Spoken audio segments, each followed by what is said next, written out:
कहा कि आओ मुसलमानों, मीर साहब, बाजी साहब, बहुत बहुत शुक्रिया हाजी अब्दुल खान साहब का। अब मैं गुजारिश करूंगा हाजी साहब, हिंदू बवार जी और मंच पे बैठे सारे साथी,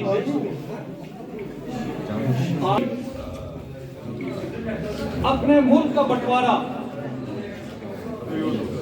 नहीं होने दिया।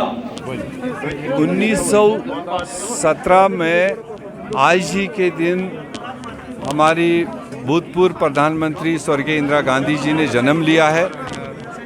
आज उनका जन्मदिन के तौर पर पूरे देश में उनको याद किया जा रहा है, उनकी कुर्बानियों को याद किया जा रहा है।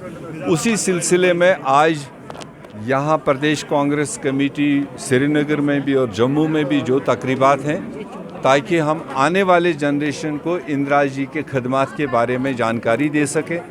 इंदिरा जी जितनी अपनी वक्त पर देश के लिए ज़रूरी थी, उतना ही उनका जो दिया हुआ इस देश को है वो आज भी देश में उतना ही ज़रूरी है। उनका नेतृत्व, उनकी कुर्बानियाँ आज भी देश को मजबूती देने का काम करता है।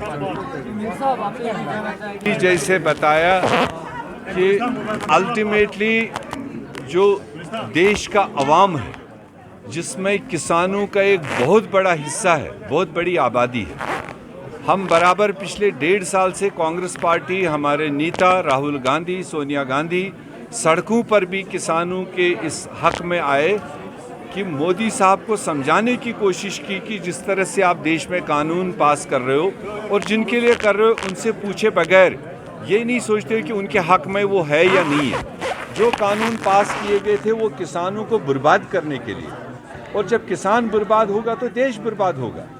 ऐसे में जब अब उत्तर प्रदेश में चुनाव है, वहाँ पर किसानों ने घेराबंदी कर ली भारतीय जनता पार्टी को। उनके मंत्री नहीं बाहर निकल पा रहे थे, उनके मिनिस्टर नहीं निकल पा रहे थे। तो ऐसे में मोदी साहब को जब हीट महसूस हुई, उन्होंने आज एक ऐलान तो कर दिया, मगर मेरे ख्याल से जब तक पार्लियामेंट में वो सारी चीज़ें बहस में नहीं आएंगी, मोदी साहब की तरफ से जो किसानों की डिमांड है उसमें तीनों बिल वापस लेने का है, एमएसपी को गारंटी करने का है, जब तक ये सारी चीज़ें कंपोजिटली पार्लियामेंट में बहस नहीं होगी, वहाँ से पास नहीं होगी, तब तक मुझे लगता है किसानों को भी यकीन नहीं करना चाहिए, इनकी बात करना चाहिए।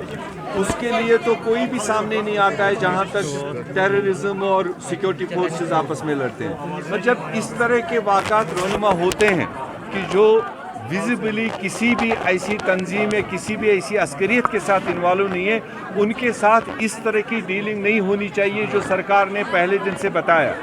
और कांग्रेस पार्टी वाहिद पार्टी है जिन्होंने पहले दिन से कहा कि उनके वारिसों को लाशें मिलने का हक है, वो कानूनी हक है उनको। और दूसरी बात, इस वाक़े को जुडिशल प्रोब होना चाहिए, मजिस्ट्रियल प्रोब इसमें